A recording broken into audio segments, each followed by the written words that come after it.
In the early 1990s, there was a train that promised fortune, freedom, and a future beyond borders. But for many who boarded it, that promise ended in blood. The train was known by a simple code, K3/4, an international railway line stretching from Beijing across the endless plains of Mongolia and into the cold heart of Russia. For decades, it symbolized connection, trade, opportunity, a moving bridge between two worlds that had long remained distant. In the wake of the Soviet Union's collapse, that bridge became crowded. Russia lacked everyday goods. China had an abundance of them. Clothes, shoes, small electronics. For thousands of ordinary people, the K3/4 train was no longer just transportation. It was a lifeline. A 6-day, 6-night gamble that could turn a suitcase of cheap merchandise into a year's worth of income. They called it China's #1 train. But inside its steel body, far from the stations and flags of any single nation, something else was forming. The journey crossed 3 countries. Yet law enforcement belonged to none. Chinese police disembarked at the border. No Mongolian replacement boarded. For long stretches of track, the train moved through a legal vacuum. No jurisdiction. No authority. No one truly in charge. Passengers noticed the change quickly. Strangers lingered too long in the aisles. Doors were marked with invisible rules. Certain compartments were claimed without explanation. A cigarette pack left on a table meant ownership. Silence meant survival. At first, it was theft. Small and almost routine. Then came organization. Groups began working together. Fees were demanded for protection. Resistance was punished quietly, behind closed doors, where screams could be swallowed by the sound of steel wheels on frozen rails. Most of those on board were small traders, self-employed, carrying their life savings in cash because banks did not trust them, and borders did not wait. Many were heading toward the Lunar New Year, hoping to return home with enough money to start again. They shared a language, a nationality, a fragile sense of safety. That trust would be used against them. On a freezing night in late 1993, in a remote stretch of railway just before the Russian border, the train suddenly slowed. The screech of emergency brakes cut through the darkness. What followed was not an accident. Windows shattered. Passengers leapt from the moving train into snow and darkness, bodies slamming against frozen ground. Behind them came figures with knives, shouting in unfamiliar accents, chasing without hesitation. By the time local authorities arrived, blood stained the tracks. The injured could not explain who they were. They had no documents, no money, no words in Russian. And the train itself had already moved on, carrying its remaining passengers toward Moscow. What no one understood yet was that this was not a random outbreak of violence. It was the breaking point of a system that had been lawless for years. And on that night, the K3/4 train crossed a line it could never return from. The night the train became a crime scene. The emergency brakes were never meant to be pulled at that point on the line. The stretch of railway lay far from any major settlement, buried under snow and darkness. A place designed only for passage, not for stopping. When the K3/4 train screeched to a halt, the sound cut through the frozen night like metal tearing itself apart. Inside the carriages, panic moved faster than any announcement. Passengers had already been awake. Many had learned not to sleep deeply on this route. They sensed danger in small details. A door closing too softly. Footsteps stopping outside their compartment. The sudden absence of casual conversation in the corridor. That night, those instincts proved correct. It began with shouting. Not loud at first. Not chaotic. Short commands. Sharp. Delivered in Mandarin, but not the comforting tone of a fellow traveler. This was language used as a weapon. Those who understood it froze. Those who did not felt its intent immediately. Then came the sound of glass breaking. A window in one carriage shattered inward. Cold air and snow rushed inside. Several passengers, bleeding and half-dressed, forced themselves through the opening. They did not wait for the train to stop completely. They jumped while it was still moving, bodies tumbling onto the frozen ground, bones cracking against gravel and ice. Behind them, silhouettes followed. Knives caught the dim yellow light from the platform lamps. The men holding them did not shout warnings. They chased, efficient, determined, as if this moment had been rehearsed long before it happened. By the time the station master realized what was unfolding, the platform had already turned into a battlefield. Blood streaked the snow. A middle-aged woman lay motionless near the tracks, her head split open, her face unrecognizable. 3 men stood over her, injured but upright, shielding her body with their own, even as blood soaked through their coats. They could not explain what had happened. They could not even explain who they were. When local police arrived, sirens cutting through the night, the attackers vanished into the darkness. The victims were left behind, broken and silent. Every single one of them had lost their identification. Passports, cash, tickets, anything that could define them as individuals. Language became the next barrier. Russian officers could not communicate with the survivors. Chinese interpreters were summoned in haste. Information came slowly, fragmented by fear and pain. The only thing that became clear was this: a mass robbery had taken place on the train. And whatever had been stolen was important enough for people to risk death trying to escape with what little remained. Then, after a brief and unexplained delay, the train began to move again. The K34 pulled away from the station, carrying hundreds of passengers toward Moscow, as if nothing had happened. No announcement was made. No official inspection followed. The victims left on the platform watched the red lights disappear into the snow. They did not know it yet, but the worst was still unfolding inside. When the train finally arrived in Moscow later that day, authorities were confronted with a scene that felt less like public transportation and more like the aftermath of a war zone. Carriages number 3 and 7 were nearly unrecognizable. Suitcases lay ripped open across the floor. Clothes, food, and personal belongings were scattered and trampled. Window panes were shattered. Seat frames were stained with blood.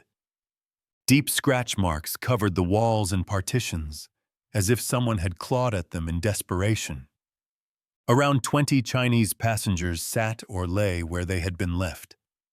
Exhausted, bruised, silent. Some stared at nothing. Others flinched at every movement. Several were still bound with tape when police entered. Under the seats, investigators found tear gas canisters, handcuffs, blood-soaked handkerchiefs carrying the sharp smell of alcohol used as anesthetic. This was not a spontaneous act of violence. It was organized, controlled, repeated. Russian forensic teams documented everything they could. Photographs, blood samples, fingerprints from armrests and broken glass. But jurisdiction quickly became a problem. The train was international. The victims were Chinese. The crime had unfolded across borders. And the perpetrators, whoever they were, remained on the move. For now, the priority was survival. Medical teams were brought in. The wounded were treated. Psychological shock proved harder to address. Many victims refused to speak. Some feared retaliation. Others were illegal migrants, terrified that telling the truth would expose them to deportation or worse. Almost all of them had one thing in common. They felt abandoned. Investigators worked through passenger lists provided by Chinese rail authorities, comparing names with hesitant testimonies. Slowly, patterns emerged. Most of the victims were independent traders from Zhejiang, Fujian, and Shanghai. People who had boarded the train in Beijing days earlier, carrying large amounts of cash and hope. Among them were also a journalist and a government official, both unharmed, who would later help identify the others. A single photograph became a turning point. It showed a group of travelers smiling at Beijing railway station before departure. In the center stood a woman in her mid-40s, ordinary and unremarkable in every way. She would later be identified as Ms. Lam, a garment trader from Wenzhou. She would not return home. By the time her identity was confirmed, investigators understood something crucial. This was not an accident of history. It was the inevitable result of a lawless system that had been ignored for too long. And now, with the victims finally given names, a different phase of the story was about to begin. What the investigators uncovered next would reveal that the violence on the train was not random at all, but the final act of a criminal network that had been operating in plain sight for years. The victims without names. In the hours that followed the train's arrival in Moscow, the story became harder to tell. Not because there was no evidence, but because there were too many silences. The surviving passengers were taken under protection and transferred to temporary facilities coordinated with the Chinese embassy. Many arrived without shoes, without coats. Some still wore blood-stained clothing they had not changed since the night before. They sat in rigid postures, eyes fixed on the floor, answering questions only when absolutely necessary. Almost every passport had been stolen. Without documents, identities dissolved. Names were whispered, then withdrawn. Some survivors refused to speak at all. Others provided false information, hoping to disappear into the city rather than risk retaliation. For illegal migrants, fear ran even deeper. To speak meant exposure. To remain silent meant survival. Investigators moved slowly. They provided medical treatment first, then food, then time. Emotional support became as critical as forensic work. The trauma was not only physical. Many victims had been bound, beaten, and threatened with death. Some reported being robbed more than once, as different groups of attackers entered the same carriage in succession, stripping them of anything that remained. What emerged was a pattern of systematic violence. The attackers did not rush. They searched methodically. Passports were taken first. Cash next. Anyone who resisted was punished publicly. Anyone who complied was still beaten, as if to erase the idea that obedience offered safety. Foreign passengers, students, and officials were largely ignored. The focus was precise. Chinese traders, cash carriers, people with no protection.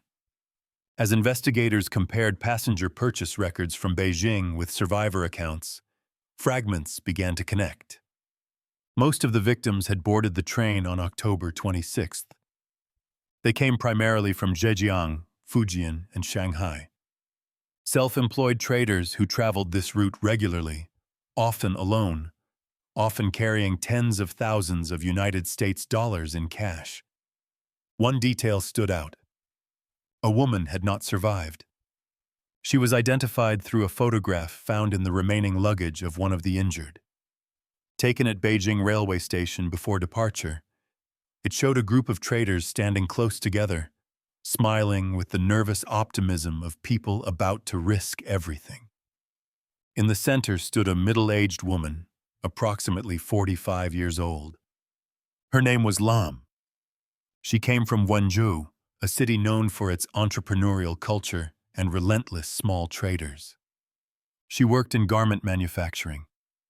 According to witnesses, she had been targeted repeatedly during the journey. Each time a new group arrived, taking what little she had left. By the final attack, there was nothing left to give. When her husband was contacted back in China, he provided critical information. He confirmed the identities of the group she had traveled with. 8 friends, all independent traders, all familiar with the risks. None of them believed the train could turn into a killing ground. Within a week, more than 20 victims were formally identified. 18 were freelance traders. 10 men. 8 women. 2 were illegal migrant workers. 1 journalist. 1 government official. Several accompanying family members. What they shared was not recklessness. It was vulnerability. With the victims identified, the investigation changed shape. This was no longer a collection of isolated robberies. It was a massacre carried out with discipline and intent. And it could no longer be treated as a local crime. The Chinese Ministry of Public Security was notified through diplomatic channels. The case was immediately classified as exceptionally serious. It was given a designation that would follow it for decades.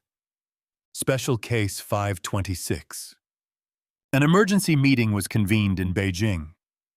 Senior officials from criminal investigation units, railway police, and national security departments were brought together. The directive was clear. This case would not be buried. It would not be delayed. And it would not be handled quietly. Witness testimonies were analyzed again, this time with a different purpose. Not to understand what had happened, but to understand who had done it. Descriptions began to align. The attackers spoke Mandarin. Many carried a distinct Beijing accent. They were armed with knives, handcuffs, tear gas, and electric batons. They operated in groups. They followed rules. Some witnesses recalled hearing nicknames shouted in the corridors. Others remembered symbols left behind. A cigarette pack placed deliberately on a table. A warning not to enter certain compartments. From these fragments, investigators began to build profiles. 4 figures emerged as central. They were not members of a single gang. They did not share a common background. But they operated side by side, respecting territory, coordinating timing, and sharing targets. Criminal records from the late 1980s provided the missing link. Many former inmates from Beijing had left China after completing sentences, traveling to Russia and Eastern Europe under the cover of trade. Some failed as merchants. Others turned to gambling. When money ran out, violence followed. Among them were 4 individuals who would soon become the focus of an international manhunt. Miao Pinglin, Newton, Chu Xingjin, Xiao Jinhua. Each led their own group. Each controlled different sections of the train. And together, they had transformed the K34 into a moving crime syndicate. What investigators now understood was chilling. The robbery on October 26th was not an escalation. It was the culmination. All 4 gangs had boarded the same train. They knew each other. They did not compete. They followed a sequence, like acts in a pre-arranged script. By the time the train reached Moscow, the victims had been emptied. Physically, financially, emotionally. The next phase of the investigation would no longer focus on what happened inside the carriages. It would focus on the men who believed they could disappear beyond the reach of the law. With the perpetrators finally identified, the investigation crossed its most dangerous threshold, as the hunt for the predators moved beyond borders and into the shadows of a foreign land. The hunt across borders. Once the names were known, the case entered its most dangerous phase. The suspects were no longer ghosts. They were men with histories, habits, and escape routes, but they were also beyond reach. Most of the identified ringleaders had already fled Chinese territory. Some were believed to be hiding in Moscow. Others had dispersed across Eastern Europe, blending into expatriate communities where language and shared backgrounds provided natural cover. At the time, judicial cooperation between China and Russia was still fragile. There was no formal extradition framework strong enough to move quickly. Speed, however, was no longer optional. The Ministry of Public Security authorized an extraordinary response. A small task force was assembled, led by senior railway police officers with experience in long-term undercover work. Their mission was simple in theory and perilous in practice. Find the men, confirm their movements, and create a path to bring them home. In early June 1993, 6 Chinese investigators boarded the same international train they were hunting criminals from. They traveled without uniforms, without weapons. Official firearms could not be carried across borders. Instead, they disguised themselves as traders chasing opportunity, wearing worn leather jackets and carrying bags filled with cheap clothing. Hidden among their belongings were improvised defensive tools, rolling pins, spring-loaded locks, objects that appeared harmless but could stop a blade at close range. The criminals sensed something was different. Throughout the journey, no robberies occurred. Compartments remained quiet. Doors stayed closed. The gangs had informants at stations along the route.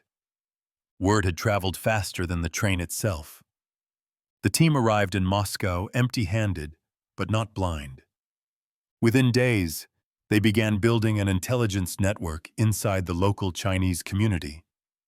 Shop owners, restaurant workers, small-time gamblers, people who knew the underworld but did not belong to it. Money changed hands. Trust was negotiated cautiously.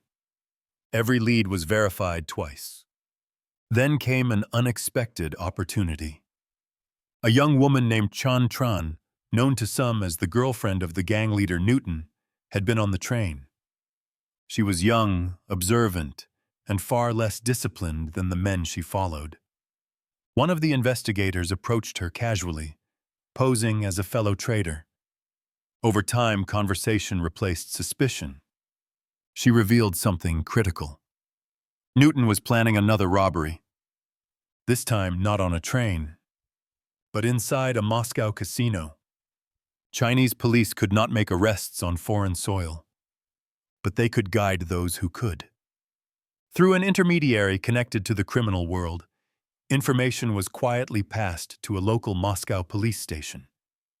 The timing was precise. The location exact. When Newton and his men began their robbery, Russian police moved in immediately. They were caught in the act. Newton was arrested on the spot. His gang was dismantled in a single night. Within months, extradition documents were processed under provisional agreements. He was transferred back to China, where the weight of Special Case 526 awaited him. At the same time, parallel operations were unfolding elsewhere.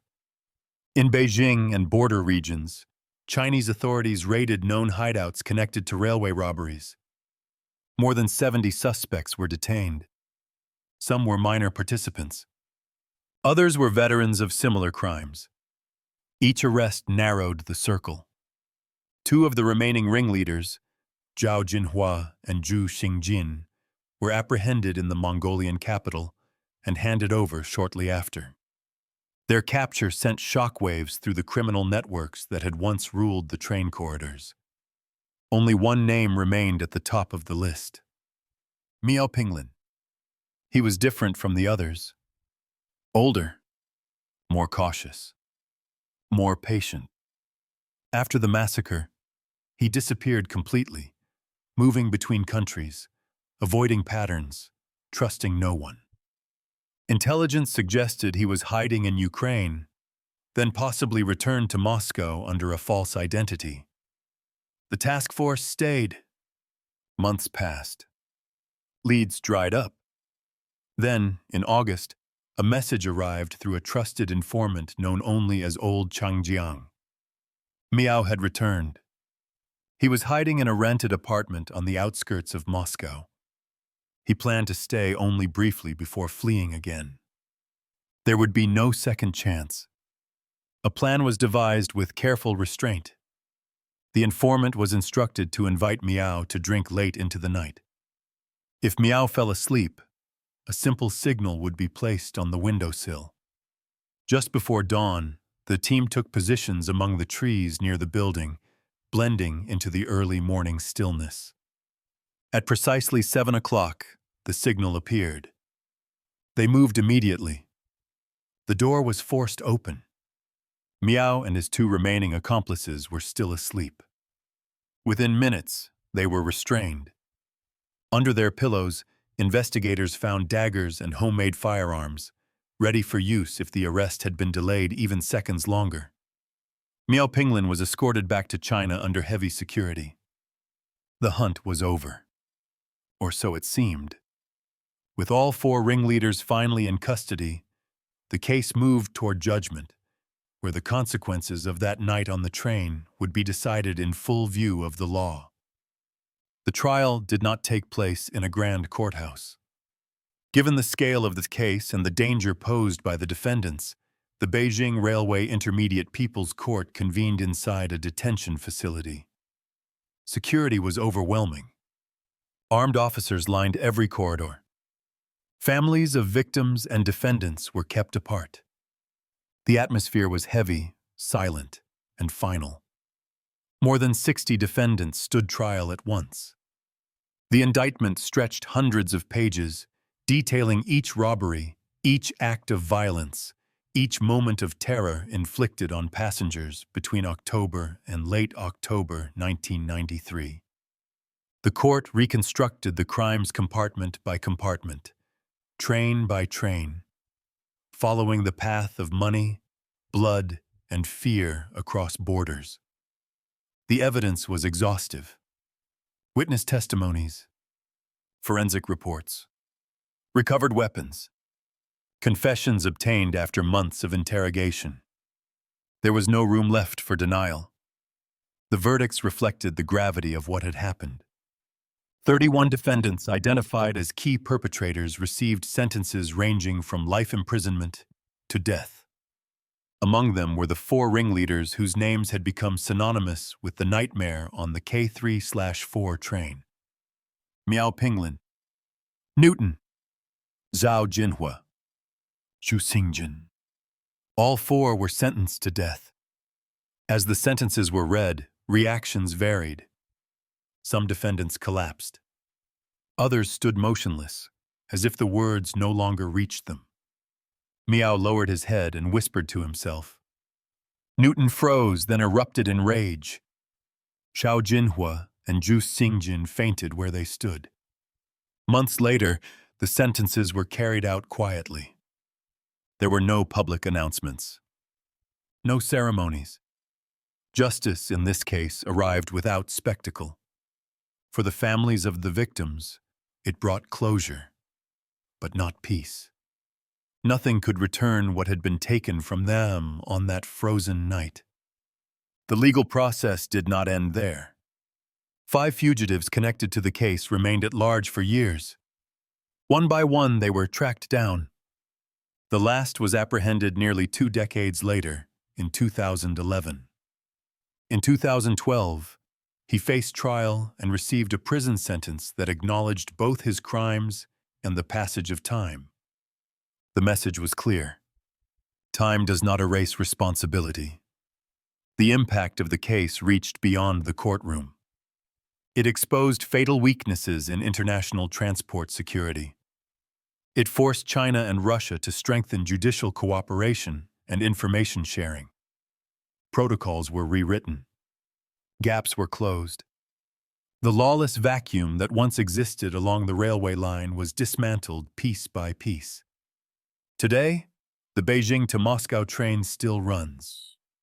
Passengers board with passports in hand, luggage secured, and guards visible along the route. For many, it is just another journey across borders, a reminder of trade and connection in a globalized world. But for those who remember 1993, the sound of steel wheels on frozen rails carries a different meaning. It is a reminder that trust, once broken, leaves scars that last longer than any sentence. And it is proof that even in the most isolated places, where law seems distant and borders blur, accountability can still find its way forward.